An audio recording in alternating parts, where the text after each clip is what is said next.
Hi, I'm Ruth and I'm going to show you how to make a light with things from round your house for the light up event on the 20th of March. For the tin can lantern, you will need the following materials. A tin can, preferably with a ring top pull, a piece of A4 paper, a pencil or a pen, any sort of tape, a hammer, a nail, 20 centimetres approximately of wire, floristry, garden or jewellery wire is best, some wire cutters, an old towel, and for the light today we'll be using a battery operated one for health and safety reasons. Make sure your tin can is clean and being careful of the edge. And remove any stickiness from the label.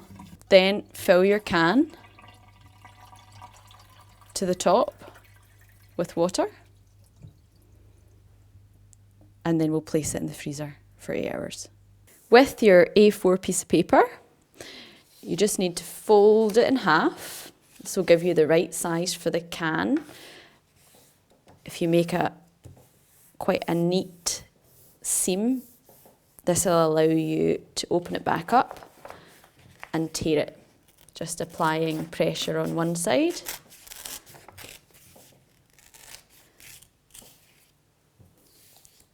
And that is the width of an average can. So with your pencil, you're going to start sketching out your design. I was going to do a sun. So you can make your design as simple or as intricate as you like, but remember you're going to have to hammer nails through all the marks that you make. Once you've finished marking your dots, we're going to use a piece of tape to attach the paper to the tin. Just tear a section and you can get your can out the freezer and you can just apply it round and neatly tape it where it meets to hold it in place. Once it's taped, you can then add your marks for your handle. So we're going to hammer these out too. So I'm going to do this quite close to the top. I'm just going to mark one, and then with my pencil I'm just going to use that as a guide so I get it on the other side. I'm then going to place my tin on top of the towel. It's an old towel, it's going to cushion it while I'm hammering it, but also it's going to absorb any ice that might be melting. Now the can is cold, so you might want to use a pair of gloves while you're working. With your hammer and your nail, I'm using quite a large nail. You could use a smaller one. It's going to create a smaller hole, but it's still going to be equally as effective. I will start from the top because that's the ice at the top is going to be the first to melt, and just give it a tap and that should be enough to go through. I'm turning it over and doing the other one.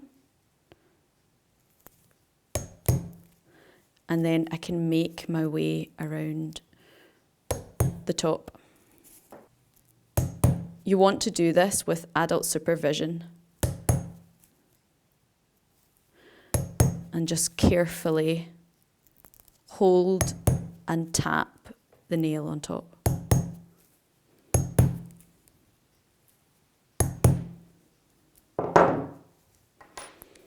So now your design's finished. You can remove the tape and paper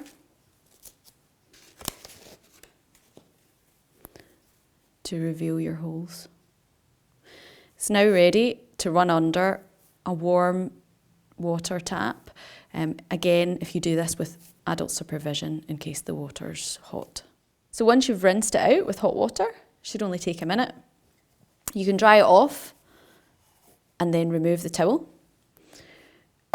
We're going to cut a length of wire, approximately about 20 centimetres for the handle. We're going to use our wire cutters.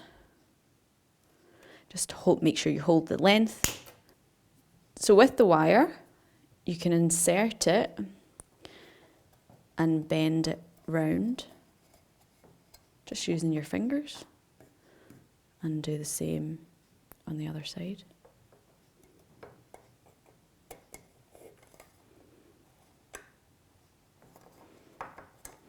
You can reshape the garden wire and the floristry wire and the jewellery wire is all quite soft, so you can reshape it. You can hang it or hold it with this handle, and you're ready for your light.